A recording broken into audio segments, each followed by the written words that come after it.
Muy buenos días, hoy estamos a 11 de junio de 2025 y hay noticias que vale la pena comentar. En esta ocasión nos vamos a enfocar a analizar el problema económico que tiene México de falta de crecimiento. Quédate a ver este video en este canal del Doctor UTV que tiene la única finalidad de democratizar el conocimiento. Bueno, desde hace ya algunas semanas se ha estado analizando la problemática económica que tiene México de falta de crecimiento. Nos animan a decir que México estamos pasando por una recesión.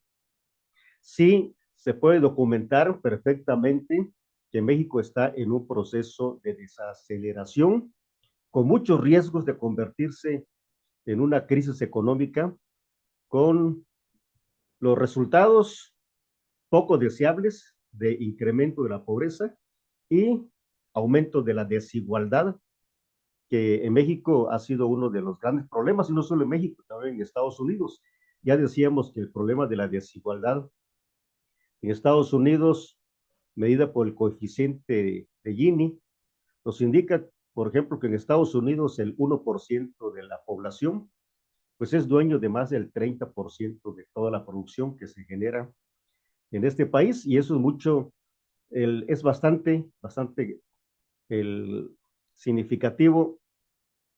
las fortunas que se tienen en Estados Unidos, sobre todo considerando que Estados Unidos pues, es la potencia a nivel mundial y que es el país con un Producto Interno Bruto más grande, ¿sí? En términos absolutos y en términos relativos por su población. Muy bien, entonces en México, ¿cuáles las noticias que están circulando? Bueno, una de las noticias, decíamos, son los estudios que ha hecho bueno, entonces decíamos que uno de los estudios del Banco Bilbao Vizcaya Argenta aquí en México, donde señala que es muy probable que a finales de este año, al cierre del ejercicio 2025, la economía decrezca 0.4%. Es decir, ya no lo pone ni siquiera en el nivel que el INEGI lo redujo últimamente, de que México va a crecer el 0.2%. Pero ¿qué es lo que explica que México no esté creciendo? A principios de este año, por ejemplo, hubo un incremento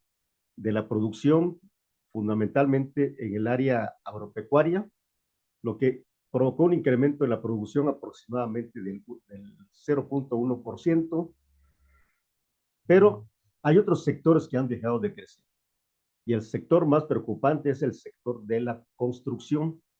que ya lleva 6 meses consecutivos con una disminución cercana al 30%. ¿Y qué es lo que explica que la inversión en México esté cayendo? Bueno, pues que el gobierno dejó de invertir en las obras emblemáticas y ya no ha generado otro tipo de obras. Es decir, en el gobierno anterior hubo un incremento de la inversión basado en el incremento de la inversión pública con las obras como que todos conocemos, la obra del Tren Maya, la refinería de Dos Bocas, el tren transísmico, entre otras obras que se hicieron. El aeropuerto, la cancelación del aeropuerto internacional de Texcoco y toda la inversión que se ha hecho en el aeropuerto Felipe Ángeles. Bueno, esas inversiones para el día de hoy ya son muy pocas, se están consolidando algunas de las infraestructuras, pero el gobierno pues ya no está invirtiendo, y eso explica que la caída del 30% en la inversión pues empieza a impactar en la economía. Hace también algunos días se mencionaba que pese a todos estos asuntos, pues ha habido un incremento en el consumo y un incremento en la participación de la masa salarial en la economía mexicana. Bueno, este fenómeno, ¿cómo es que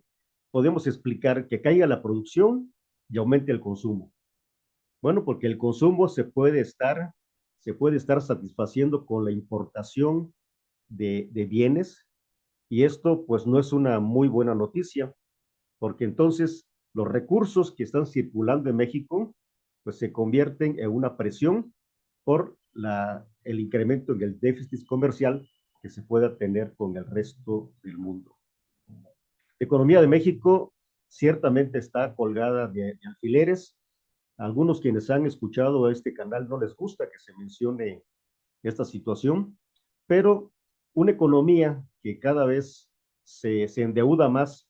y se endeuda no para incrementar la inversión, sino para mantener los compromisos que ya están en la Constitución del pago de los programas sociales, pero limitando la inversión en otras áreas claves en donde el gobierno debería estar, como son el tema de la salud y de la seguridad pública. Esto, evidentemente, México pues, lo tiene en una situación muy compleja y aderezado con los problemas internacionales que se han generado en los últimos días, con las políticas de Donald Trump de imponer tarifas o poner impuestos, por ejemplo, a las remesas del 3.5%. Esta es una medida que pretende impactar en aquellas personas que sean indocumentadas, dado que se está mencionando que quienes vivan de manera legal en Estados Unidos, pues no pagarán esta tarifa,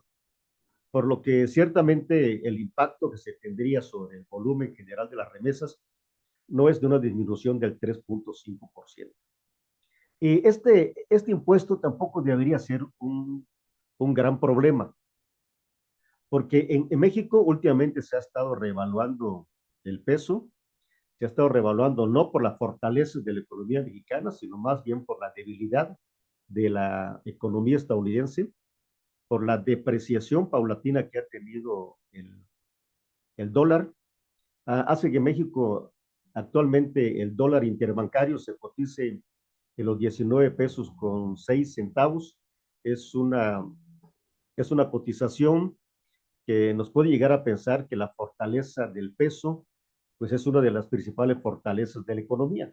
Pero cuando vemos cómo se ha comportado el peso con respecto al dólar canadiense, al euro y también al yen japonés, lo que vemos es de que el peso se ha depreciado, ha perdido valor frente a estas monedas, por lo que la explicación de por qué el peso se está revaluando con respecto al dólar se debe más bien a condiciones de carácter externo que a la fortaleza de la economía interna. Entonces, este escenario realmente tiene que poner al gobierno mexicano a trabajar seriamente, a trabajar con las empresas, con el sector productivo, porque ante choques externos siempre va a ser importante las decisiones que se tomen al interior del país para poder manejar, en su caso, una posible crisis derivada de los choques externos. Entonces, sí, la economía está creciendo muy poco, no va a crecer. El hecho de que el gobierno deje de invertir y que no exista planes en el corto plazo para poder tener un programa de inversiones con fondos reales que permitan financiarlo, pues México se encuentra ante un panorama económico que lo que menos que podemos esperar es que hay una debilidad en el crecimiento del empleo, una debilidad, por supuesto, en el incremento del ingreso disponible de la gente para comprar, y aún con los programas sociales, lo que podemos ver es una caída en el consumo interno. Es momento de que todos los actores políticos y sociales se pongan de acuerdo, porque en economía, como hemos señalado ya en varias charlas que hemos tenido sobre esta problemática, no únicamente importa lo que los modelos de equilibrio general nos señalan, de si la tasa de interés tiene un efecto, si esta o la tasa de cambio o el combate a la inflación está dando resultados, o las decisiones que toma el Banco de México en términos de política monetaria. Importa mucho, por supuesto, la política fiscal que tenga el gobierno para tener un mejor equilibrio en el gasto del gobierno y un mejor equilibrio a partir de una mejor distribución de estos recursos, distribución que tiene que llevar al gobierno a cumplir la función principal para que están hechos todos los gobiernos, que es garantizar la seguridad pública, el que se mantenga el Estado de Derecho, cuidar el Estado de Derecho, es decir, que se cumpla la Constitución y que se le den a todos los demás actores económicos la certidumbre suficiente como para poder hacer inversiones de mediano y largo plazo y de esta manera fortalecer el crecimiento, el empleo y el ingreso de todos los mexicanos. Entonces, ciertamente lo que está sucediendo actualmente en Estados Unidos, con la presión que están teniendo nuestros los paisanos, nuestros connacionales, con estas redadas para tratar de inhibir el paso ilegal a los Estados Unidos, eh, como lo percibe Trump o su equipo, esta, esta entrada ilegal de mucha gente a Estados Unidos pues genera una oferta de mano de obra que compite con la mano de obra de la gente residente y quienes, por supuesto, tienen la nacionalidad estadounidense. Son problemas sumamente complejos que requiere que el gobierno tenga una política muy clara frente a estos embates del gobierno de Estados Unidos, porque el hecho de que el gobierno manifieste una descoordinación total. Por una parte, hemos visto las declaraciones de la presidenta de México, que si bien ya ha sido aclarado, bueno, en un principio pues, nos deja la idea de que pues, se busca, por ejemplo, la movilización para resolver los problemas como el caso de las remesas, que insisto, no es un problema tan grave, porque hay mecanismos que se pueden utilizar, mecanismos compensatorios para evitar esta pérdida de valor de las remesas mexicanas, sobre todo al momento en que esas remesas se convierten en pesos mexicanos.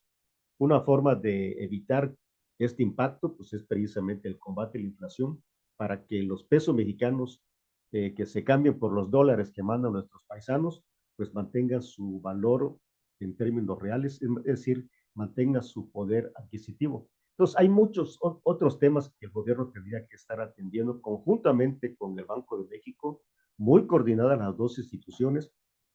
para que la política monetaria y fiscal sean políticas que converjan hacia el mismo objetivo.